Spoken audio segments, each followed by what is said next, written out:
Hi, everyone. This is Rico Figliolini, host of Peachtree Corners Life. I'm here at Prime Lunchtime with City Manager Brian Johnson. Hey, Brian. Thanks for coming. Hey, thanks for having me, Rico.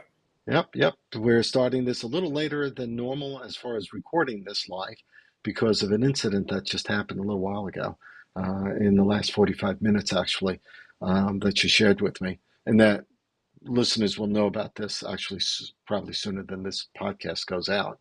And that's a armed robbery that happened at the Forum at Carnegie Jewelers just a little while ago. So, can you tell us what happened there? I mean, Well, the just reports right now, both Gwinnett County Police Department and our city marshals are working it. Obviously, it just happened, but it appears that two gunmen entered the jewelry store and pulled a gun and went to at least one location of the jewelry store and broke the glass and then just did a snatch and grab where they grabbed a bunch of jewelry, ran out the store, and got into a vehicle and left. And unfortunately, it's another example where we have become increasingly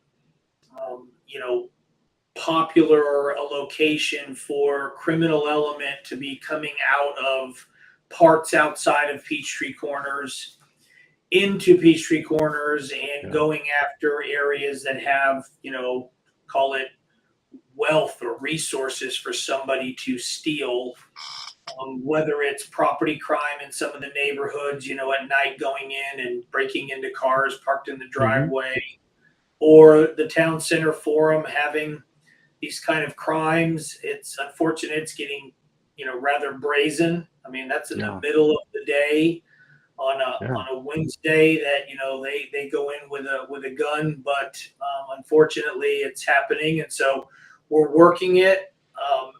Specifically, our marshals have pulled video feed of hmm the location where it happened and tying it into our other cameras throughout the city. Tied in through fūsus for them to track the right, vehicle. right, So I'm hoping that they'll be able to use that, and then our relationship with other law enforcement jurisdictions outside of the city that we can maybe track, where they ultimately go and yeah. arrest them. But it just That's happened, so I don't have any other update on that other than what I just right. said. And for those that are listening, that was just before lunchtime, actually, about 11:45, 11:30 or so. I guess that Yep. happened. Um, on Wednesday. And we've been talking about this. I mean, Fusus as a company based here in Peachtree Corners has actually grown quite a bit in doing that crime center in the cloud and coordinating cameras throughout a city or a county. And we were just talking just before we got on that 8 of the last, I guess, violent crimes that happened in this area in Peachtree Corners have all been solved, basically because of the Fusus cameras in the system here, and us coordinating that, right? Yeah, I mean, so both the cameras that we have and the capabilities that these cameras have, and then hmm Fusus tying them together and letting us both pull up feeds from the cameras the city owns and feeds from cameras that companies have registered through Fusus to allow to be used for law enforcement. Right. Our personnel have been able to, identify and track these perpetrators of violent crime, and it goes so deep as to some of these criminals think that, all right, if I wear a mask they hmm won't know my identity, if I cover my license plate they won't be able to get my license plate number, which is true. However, our cameras have the ability to look for unique identifying features of that particular vehicle that may set it apart. So, for instance, you could have, a black Honda Accord. And Right. there's probably, that's as ubiquitous as you get. There's probably, millions of them around. But if maybe one of the headlights was broken, or hmm it was missing a rim, or it had a different color, door panel or whatever, the cameras can, if you tell the camera to look for that make and model with that identifying feature, almost like a birthmark or a tattoo, Right. it's able to follow it. So we've actually been able to find that vehicle, and then if you find the vehicle, say if it pulls into an apartment complex, then detectives go in and start interviewing people Right. who may know, or by then they've uncovered the covering over the license plate. You can run the Hmm. tags, or there's been a stakeout on the vehicle waiting for people to come back to the vehicle. Yeah. But it wouldn't have been possible had it not been both for our technology through the fūsus single painted glass aspect, Right. and maybe more important than anything is effective users of it. And I know our two deputy marshals we've hired who came from Gwinnett PD Hmm. are incredibly adept at pulling up cameras and starting to put in identifying marks, and then starting to track where it's going, including having done it in the field using their own phone, not even in like Wow. big network operations center where they have all these screens, but even Right. know enough. I mean, their talent in using this is phenomenal. Now, the best crime is the crime you prevent. So Sure. unfortunately, these are all examples of where we've helped solve a crime that was already committed. But our hope is that if we do enough of these, word starts to get out to the criminal element that if you're Hmm. stupid enough to do this, don't do it in Peachtree Corners. Right, which makes sense. I think you had mentioned there was a shooting at Gwinnett Place Mall a few weeks ago, I think. Yep. And Gwinnett Police called up called the city and asked if you all would be able to track through the city because they knew the perpetrator was coming through the city. So explain that a little bit because I thought that was kind of exciting, live, real-time usage of what the system can do. Yeah. Now, mind you, when I'm referring to city marshals, that's a new thing, Right. which I'm sure you and I will talk about more either in this podcast or others. But we stood up a city marshal's office as a means to put resources into gaps between, call it, our code enforcement and then law enforcement. Hmm. And so we've had some gaps, but so we've hired two of the initial three. Well, we actually hired all three now. The chief marshal we just named, but he doesn't start till Right. November 1. But the two deputy marshals are here on staff working. And why they're a force multiplier is because when FPD is still our primary police department, they're still going Hmm. to be the ones that answer calls dispatched to them through 911 dispatch. But our marshals, because they don't have that responsibility to get interrupted by calls for service, they can be working on the areas that we need them to work on and not be interrupted. Right. So they're doing their thing, and there was a shooting at Gwinnett Place Mall. Two people shooting at each other. One ended up, dying from his wounds, but the other one got into a vehicle and left. And one of the witnesses told the responding officer the make and model, and that they thought one of the rounds hit the vehicle as it was leaving. Mm. So Gwinnett PD reached out to our two city marshals, of whom they know because they just were recently employees at Gwinnett PD Right. prior to coming here anyway, and said, "Hey, the vehicle's direction of travel when they left Gwinnett headed towards Peachtree Corners. Could you pull up your system and see if they come in?" So what our two marshals did is one of them got into their vehicle and Hmm. headed to the north part of the city where they thought they would be coming in if they were coming to Peachtree Corners, and the other one was giving him real-time feed. Ha. And Okay. sure enough, we hit them on, I think it was North Berkeley Lake Drive or whatever, and the marshal that was out in the field goes up to the intersection of what was ultimately South Old Peachtree and PIB. And as he was Hmm. sitting there at the light, here comes the vehicle going across. And and he was able to identify that the rear window had what looked like a bullet hole. So without the license plate, that was the vehicle that the marshal that was at City Hall looking at the cameras Right. started telling our system to track. Huh. And then our marshal Wow. got in many cars behind, but got in on the same direction of travel. Mm-hmm. And at periodic lights was able to see up ahead that, okay, the vehicle's not turning off. And then they were able to call in the resources. And so Gwinnett PD, Georgia State Patrol got in behind the car as it was on Spalding heading west. And ultimately, just after it left Peachtree Corners and went into Dunwoody is when they had enough resources and stopped the vehicle. Wow. But they would have never known where it went had it not been for that system. So our marshals were able to provide that force multiplier, that additional resource.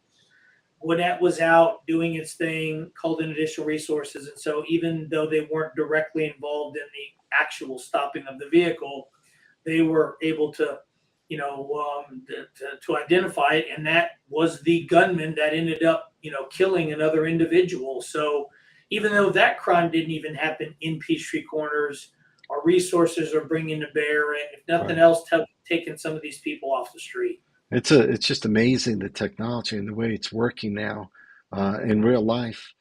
People look at this, I think, and they see TV, movie type stuff, but the possibility, and this is just the beginnings of it, right? Because not everyone's wired up. Some of the counties around here are, it seems. I think Fulton County is. Some of the counties are using the same systems, right? So it's Yeah, just, Gwinnett has a pretty decent, call it ecosystem of cameras, kind mhm, of a net. North Fulton, definite. Well, really, Fulton County, probably. The city of Atlanta's got a very good yeah, system, which has helped. But, we're not stopping there. We're leveraging the partnerships and resources that Curiosity Lab has created to give our officers even additional, our marshals, additional tools, including within the drone space. right, They right, will end up doing, in fact, one of our marshals already finished getting his license. And, okay, the FAA, our relationship with the FAA is very interested in doing some, both testing and maybe mm, even policy making based on our use of drones in the law enforcement space. So we're okay, looking forward to doing some things there. And we've got some non-lethal technology being that they're going to be able to use, including things like that will shoot out a it's almost like fish line. You can barely see it, but it has a little weighted balls at the end, and you can uh-huh, shoot it out at somebody either running away from you, and it almost shoots out in a V with the uh-huh, two little weighted balls leading. And when it hits something, it then wraps around it using the inertia, so you can end up tripping somebody if they're running away, or even if wow, their arms are behind their side. A non-lethal way to stop somebody, or to that's either right, running or has a weapon of some sort. We've got huh, another resource is GPS trackers that right, can be shot from the front of a vehicle. If you get into a situation where they are pursuing a vehicle, or about, they turn on their lights and the vehicle goes to, leave at a high, flee at a high rate of speed, mm-hmm, it can shoot this GPS tracker with a magnet on the car, onto the car, in which case you can reduce the amount of times that you may be considering a high speed pursuit, because right, now you can let them go, but we've got a tracker and we can, use resources or call it into resources outside of yeah, our jurisdiction, and not put the public at risk. So we're using absolutely, technology to help, help be, an additional resource that can be right, brought to bear on some of this. So we'll be testing and doing certain, unique, innovative technologies in the law mm-hmm. enforcement space here to hopefully make Peachtree Corners a little bit safer. Yeah, and that makes sense. I think the more that's publicized, the stronger we become as a safe city. Because I could see that being used on all sorts of things, from even intersection takeovers where Yep. cars are shot with those Yep. GPS and being tracked back to where they go. Um, so I could see the technology is expanding. AI may even become part of that. I'm sure in some ways to be able to certain things and to be able to follow things as well. Well, Um, we are going to do a little bit experimenting on AI as it relates to social media and the organization of, well, intersection takeovers might mhm, be one, or right, oftentimes empty office space, retail space can become impromptu locations for right, after hour parties. sure, And, we're going to want to use that to maybe start pulling keywords or, phrases or other things to feed us information that then our marshals can dig a little bit deeper and say if in fact there is a illegal after hours party being organized, hmm, we can bring in Gwinnett County PD resources potentially to bear to stop it or to the rest of the people who, are doing things that they right. shouldn't. So lots of opportunities. Yeah, it seems like that space is coming to a head as far as all these things working for the city, especially in a time like you said. I mean, we've been seeing a lot more um, criminal activity between, um, the flash mob, if you will, going into like Lululemon, the shootings that have happened here. Um, so, I mean, it's just, it is when you look at this, I think, and you look at a city like ours that's north of a main metropolitan area, we can't be we can't be thinking that we won't be touched by this, by things going on in a city, and even though we're a suburban area, because it's gonna happen, and I'm glad this city's actually doing stuff about it. Well, Metro Lynn is growing. So as you Yeah. densify and you put more people together, you get more of this. And then as, crime increases in certain areas, Hmm. even down closer to, more of, Midtown Atlanta or whatever, I'm thinking about the last 8 violent crime incidents we've had in the city. I believe that almost without maybe the only exception to this would be the Norcross High School student who died. Hmm. They obviously live somewhere. I mean, they don't have to live in Peachtree Corners, but somewhere near here. But even the gunman in that incident lived outside of the city. The slider crime that Mm. was unfortunate at quick trip, that was criminal element coming in, coming up Right. north out of you know, uh, the Atlanta, Midtown area, up Hmm. here looking for, you know, higher end vehicles. The Lululemon, that criminal element lived down in Atlanta. I mean, Right. they're coming up here because there are more opportunities for, them to steal Sure. resources that they don't find there. So we can't Right. sit back and just wring our hands and be like, well, this is what happens when, there's growth. No, let's do what we can to, if nothing Yeah. else, draw a line around our city and say, Hmm. you better go around us, because if you come in here, we have a lot of resources that you don't normally see elsewhere, and Yeah. your odds of getting away with it are much slimmer. Yeah. No, I agree. Certainly, and the more narrow the time, or the more um, condensed the time that these perpetrators are caught, the better it is, versus a year out. If they're caught within days, hours, a week, that's always better, because that will get Yep. out. I think people will And understand it that gets them at some off the point. street quicker too. That's I right. mean, that's what you That's want. right. A year out, great, you solved it, but in the meantime, how many other crimes did they commit elsewhere? So Right. Because they're not yeah, they're not doing single acts. I mean, these criminals are doing multiple acts. It's like burglary, it's or robbery. They're doing half a dozen acts. They're not just doing the one. Um, so Yeah. we and the city has hired. Okay, so Edward Restrepo, am I pronouncing that right? Yep. Seasoned 26-year Gwinnett County police officer. He's going to be starting November 1st. He's the chief city marshal, so he'll be leading the group of three. I'm thinking. That's correct. So when we decided to stand this up, and it was time to do the advertise the positions. We knew that one of the things that we wanted was or were officers who obviously they needed to be post certified. Hmm. They needed to be law enforcement officers. We wanted them to have a familiarity with Peachtree Corners because it makes it easier if you already know the streets and the areas that certain things.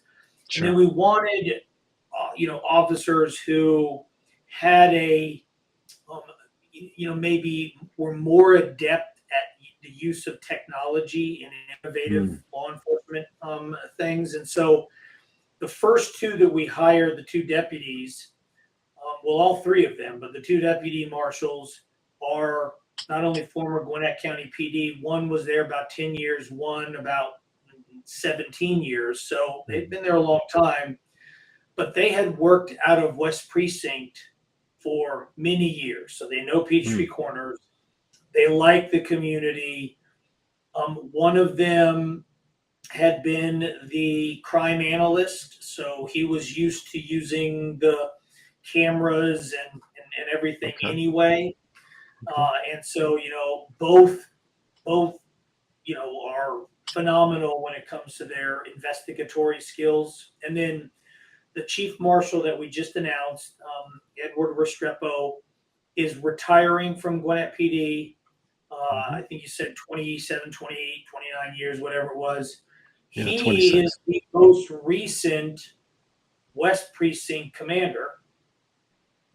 Had multiple tours here. And what's also interesting about him, in addition to him knowing Peachtree Corners well, knowing our leadership structure here, because we are, we're he had been showing up to city council meetings for a number of years. He also is finishing his PhD in the use of technology in law enforcement.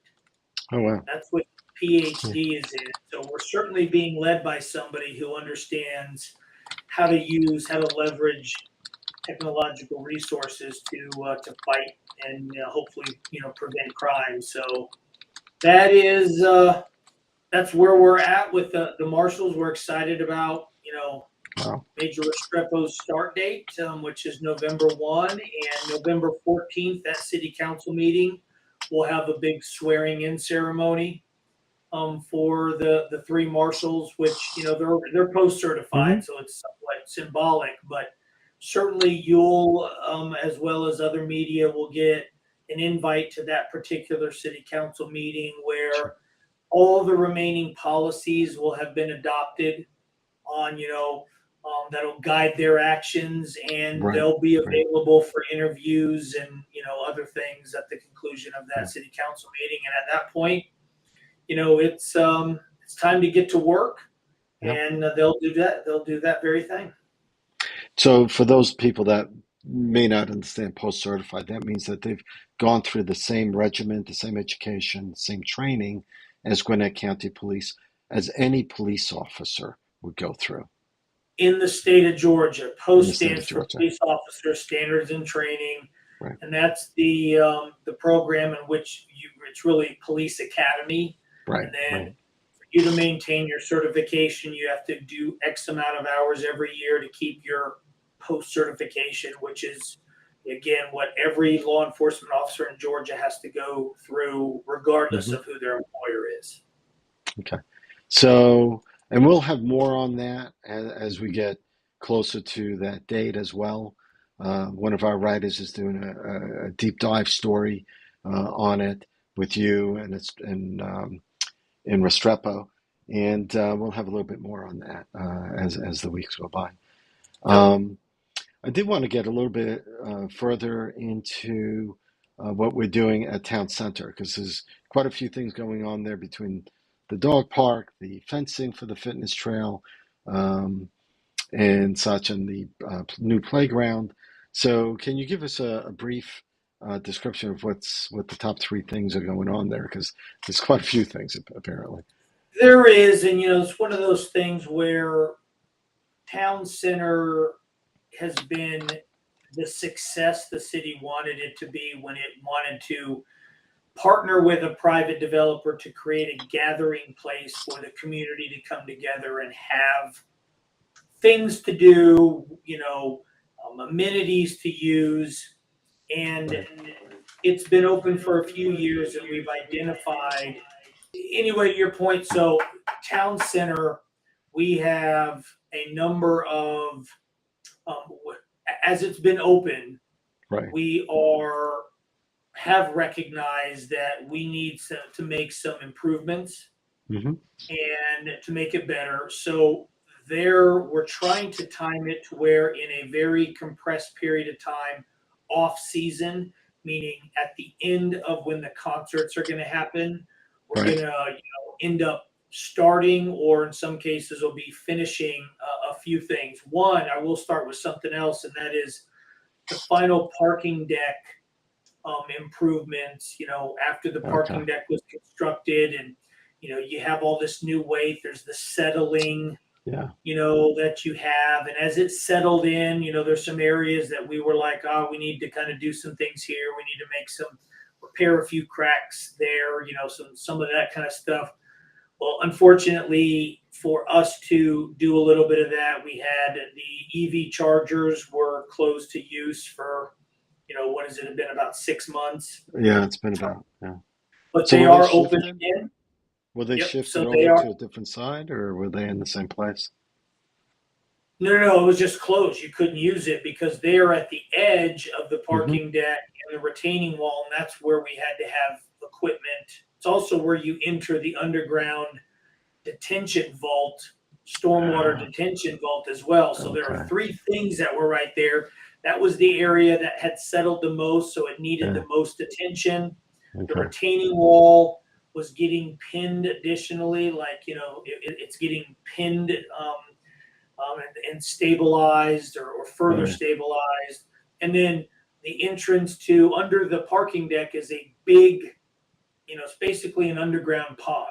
It's a Right. concrete Right. wall where all the water from the town center has to go somewhere before it goes into the creek, and Huh. that's where it's detained. So all of that work was there. Well, now the good thing is that work is done. The EV charging stations are open again, so you can Okay. go back there and charge. So that's one thing that we're doing and finishing. The dog park has started. It should be finished in Right. about 2 months. Okay. So that is good. That's a long go. What would that be? The east side, or call it behind Cinebistro. Correct. Right. Right. Then we're timing the last concert is the end of November. So December 1, we are going to immediately start removing all the soil in the town green Mm-hmm. and digging down a few feet, removing all that Georgia clay, and then putting in a drainage system underneath it so it'll drain properly, and we won't Right. have to worry so much about rain events. And when people are on it, it was, Right. creating the, it's squished down in the Georgia clay when it was wet, Right. but then Right. it wasn't like a sponge where it went back to its original state. Uh-huh. It would stay depressed and then Yeah. harden when it dried, and that's why Mm-hmm. so that'll all be good for next year. We did Good. decide to go back with sod. We think we can grow it and not have to do artificial Okay. anything. Right. And then at the same time, the very first area that we had playground equipment, which is near the bathrooms back, we have two pieces of playground equipment and a little hill Right. with a slide. Right. That will all be removed, and we're putting a rather significant, we call it tot lot, but basically playground equipment for kids that are like 4 or 5 or younger. Hmm. So to a degree, and that one has like a space theme. Oh, And yes. pretty cool Yes. stuff. Yeah, you may have seen there's some pretty cool stuff we're putting in there. So Yeah. to a degree, you're going to have playground that's oriented to, 5 and under. And then you could move over to where the Qantas and the other big part is. That's really 5 and call it 5 to 17. And why I put 17 on there is because the fitness trail, which is the third project, that has changed from really a location in the woods that were located a few obstacles that you could, use to, train, get stronger, fitness. That's how it started. But as it's grown, our insurance carriers have said that's no longer a trail in the woods with a few fitness stations.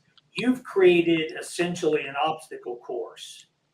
Right. And there are some obstacles that are too dangerous for anybody to use. The rope climbing maybe and some other stuff. You need to fence that area so it's not so easy for anybody to go through.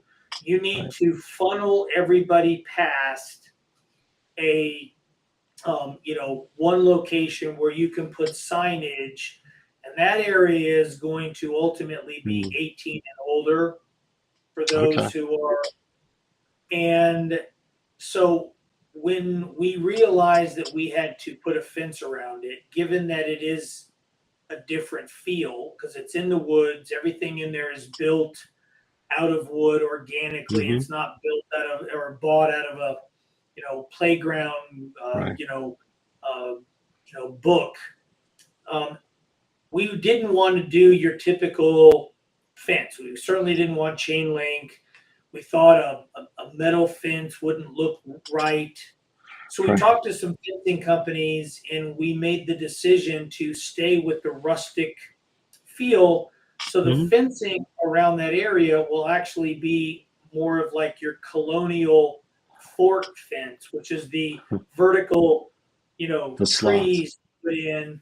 That'll be how that fence looks, including we'll have a few what'll look like little, guard towers to kind of, so it'll actually look like a, a fort from the outside. So those aren't guard towers that kids can climb up into, I imagine. No. They're decorative.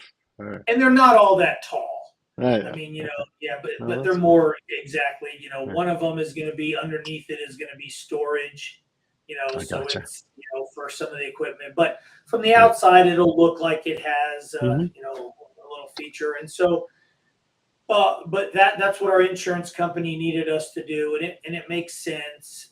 We have seen people who had no business being there, including parents. We've had 4 or 5-year-old kids that are trying something. Their parents are just standing there. And you're like, really? Some people have no sense of responsibility. Right. So all of those are, the goal is, and a few of them we obviously couldn't start until December 1, which is the day after our last concert. But the goal is all of those are done by May 1, which is when we start our next concert series next year, and when we're starting to use this stuff on a regular basis. But this past week's Sci-Fi Festival is a good example. That town center is becoming, a really good location for some unique events. Yeah. The Forum will, here in about, I think they've got 5-6 weeks, will open the first phase of the Boulevard. Yeah. And I just had a meeting with them yesterday. They are starting on the next phase of the Boulevard right away. They're not even waiting on the parking deck. They're going to start on the phase getting down by Belk right away because they feel like they can absorb the parking as is without having to add any. And what's really going to drive the absolute need for the parking deck is when they start on either the hotel or the the multifamily there. But they can flow. There's enough parking without it, so they're not waiting on that parking deck to be done. They're really wanting to get that. Yeah, so that'll be good. because Yeah. now they're going to have those more jewel box, more event space, more Hmm. areas they can activate. Yeah, because that was going to be, they were going to have a bandstand there, I believe, and Yep. more green and stuff. And they weren't going to do that until the end of 25 or 24, I thought. Well, it would So, have been the or end of 24. 24, yeah, because they So, wanted the parking deck to be done, right. but they're like, we don't need to have the parking deck done until the hotel and or multifamily are done. That's when Hmm. you're going to get the people who really use it. So, the Right. parking deck is still slated, but they're not so worried about it being done. They Right. can be Right. working on it while they're doing the other. So Yeah. that's good news because that means that space can be finalized and Hmm. activated, that main boulevard, without us having to wait on an For ancillary sure. project. So, For sure. And better for them because I think the more activity the forum generates like that, and it'll just, it'll be better for them. It'll be better yep, economically for them, and it'll be better for the people that go to the forum. Like, there'll be lots more to do, lot more area to play in, if you will. absolutely. And for those that are interested, as far as the trail goes, the fitness trail, I think October 23rd is going to be the Peachtree Corners Decathlon. So, Decathlon. Yep. yeah, so if people are interested, they can, I think, watch it. It's already booked out to its maximum. I think to 72 participants. So it's technically sold out. But you can go there, you can check it out, see how it's being used for this decathlon, which is the second annual, I think, or third annual actually. Third annual. Yep. Yep, kind of neat. So definitely lots going on. Um, I think that we'll be able to talk more in our next podcast about a few more things, like the feasibility study on the pickleball. That final report you said may be coming out today as Yep. we record this, and then at some point, the city council may decide what they want to do with that study Yep. as far as moving forward or anything. Um, and I'm sure there'll be other things. That's definitely more work being done in the city, as far as even down on Peachtree Corner Circle and some of the other development work being done. Yeah, we've And got a number of big projects on the south yeah. side, that we're working on. But right now we're in property acquisition mode, and Hmm. until you have everything, under control of the city, you can only do so far. I can't. If I want to make improvements to your yard, I can't do it until you sell me your property, Rico. So Yes, correct. I kind of limited on that. I will say Yep. soon, because it's out to bid. We have a program of gateway signage into the city. Right. And the program is for when you are entering the city on major roadways, is for there to be a marquee sign, kind of announcing, oh, I'm coming into Peachtree Corners. The Hmm. marquee symbol, or improvement will be kind of the lantern that you see on the four lanterns on the Pet Bridge. That Right. design Right. is part of it. So we have a couple of those, out there, but we also have two main ones that are inside the city limits, or not right when you come into the city, Hmm. but they're significant locations. One is predates the city, and that is the Paul Duke Parkway location when you're coming Sure. in on 141. That one's getting a big facelift and upgrade. With the Paul Duke Parkway will still be there. I mean, that's iconic, really. But it'll Yeah. have the lantern added to it, the feature, additional landscaping, and then on the other end to book in kind of that main spine within the city, Hmm. where Medlock Bridge, um, and Peachtree Parkway intersect.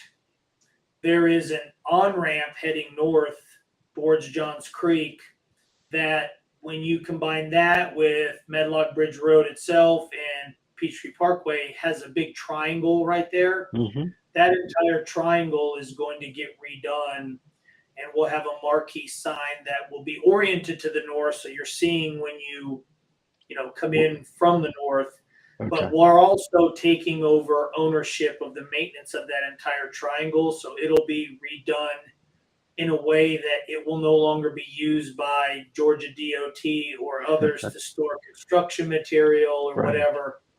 That project, those two ends are out to bid right now. So at a certain point within the next month or two, you may start seeing work on that as well. So, Cool. but we also got, that's not the only locations we want. We got a lot of other locations in the city where those gateway signage will go. So, a lot Sure. of other cool things. Sure. But yeah, so those are some of the projects that people are going to start seeing here shortly. And as far as intersection improvements, just Bush Road and Medlock Bridge Road, that's almost complete. I mean, right? I mean, at this point, there's some Yeah, lights being strung up. thank God that project is almost complete. Yes. That's been a difficult one, but the final is Gwinnett County Department of Transportation, who is one who manages the signals itself. Right. They added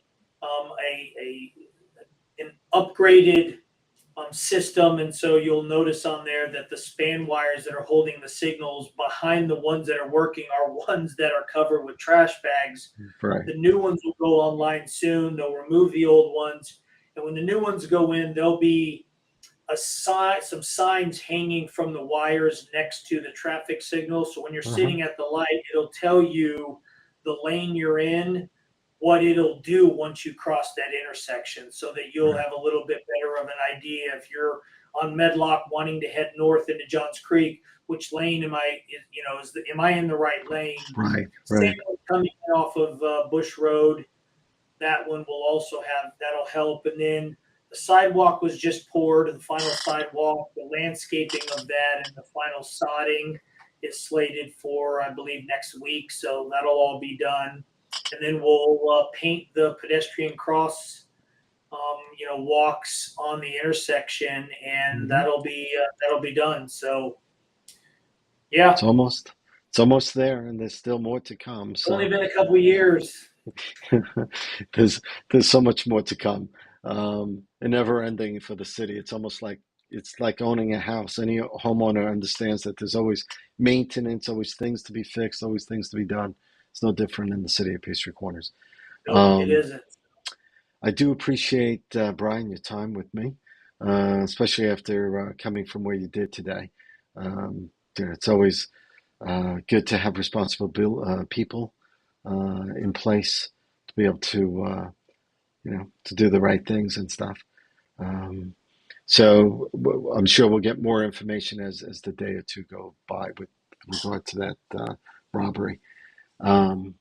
So thank you. It's been a while since we've actually done this. It's actually been probably 6 weeks, 7 weeks, I think, something like that. No, thanks again, as always, for, providing this communication vehicle so that, those who watch it can get information that it may be, not as easy to get or as quick to get as you providing this opportunity for me to provide an update on what we got going on. Yeah, no, for sure. And, everyone that's listening to this should always, subscribe to our newsletter that goes out 2 or 3 times a week. Go to our website at livinginpeachtreecorners.com. Certainly follow us on Facebook, YouTube, to be able to get these podcasts that come out on a regular basis. So I do appreciate your time, Brian. And everyone else, thank you again. And not to, let me just tell you to be to go visit our sponsors, because we do have 2 great sponsors: Clearwave Fiber, that takes care of over 1,000 businesses in the city of Peachtree Corners with their internet service, different from a normal internet company. You got someone to speak to in those places, and they help out. So check them out, Clearwave Fiber, as well as EV Remodeling Inc. Eli, who owns the company, lives here in Peachtree Corners. Great family. They do a lot of good work out there, from design to build. EVRemodelingInc.com is the place to check out. Thank you again for supporting our journalism, our podcasts, and our magazines. We appreciate you.